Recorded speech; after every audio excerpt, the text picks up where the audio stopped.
இன்றைக்கி டே வந்துட்டு 6 மணி போல் தான் ஸ்டார்ட் ஆச்சு. ஏஞ்சதுமே லைட்டாக ஃப்ரெஷ்ஷாக போயிட்டு அதுக்கப்புறம் கிச்சனுக்கு என்ட்ரி கொடுத்துட்டு கிச்சனுக்கு வந்ததுமே ஃபஸ்ட்டு ஜன்னலெல்லாம் திறந்து விட்டுட்டேன்.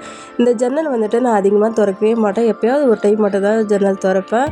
அது ஏன்னே எனக்கு தெரியல. பட் எனக்கு இந்த ஜன்னல் திறக்க எனக்கு சுத்தமாக பிடிக்காது. அதனால் அப்புறம் காலையில் பிரேக்ஃபாஸ்ட் வந்துட்டு இட்லி தேங்காய் சட்னி தான் ரெடி பண்ணலாம் அப்படின்னு சொல்லிட்டு தான் ஃபஸ்ட்டு இட்லி ஊற்றி வைக்கலான்னு பார்த்தேன். ஏன்னா வந்துட்டு எப்போ நம்ம வீட்டில் இட்லி செஞ்சாலுமே சாம்பார், மட்டன் குழம்பு, சிக்கன் குழம்பு இப்படி தான் இருக்கும்.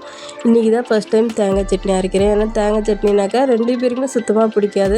பட் இருந்தாலும் என்ன பண்ணுறது, டெய்லியுமே அதேமாதிரி செய்ய முடியாதுல்ல அப்படின்னு சொல்லிட்டு இன்றைக்கி தேங்காய் சட்னி தான் ரெடி பண்ணலான்ட்டு பண்ணிட்டு இருந்தேன். அப்புறம் சட்னிக்கு தேங்காய், கடலை, பச்சை மிளகா, உப்பு போட்டு அரைச்சிட்டு தாளிப்புக்கு எண்ணெய், கடுகு, வரமிளகா, கருவேப்பிலை போட்டு தாளித்து விட்டுட்டேன். தேங்காய் சட்னிக்கு பூண்டு, இஞ்சி போட்டு அரைச்சா டேஸ்ட் சூப்பராக இருக்கும். பட் நம்ம வீட்டில் அந்த டேஸ்ட் பிடிக்காது. அதனால தான் நான் போடல.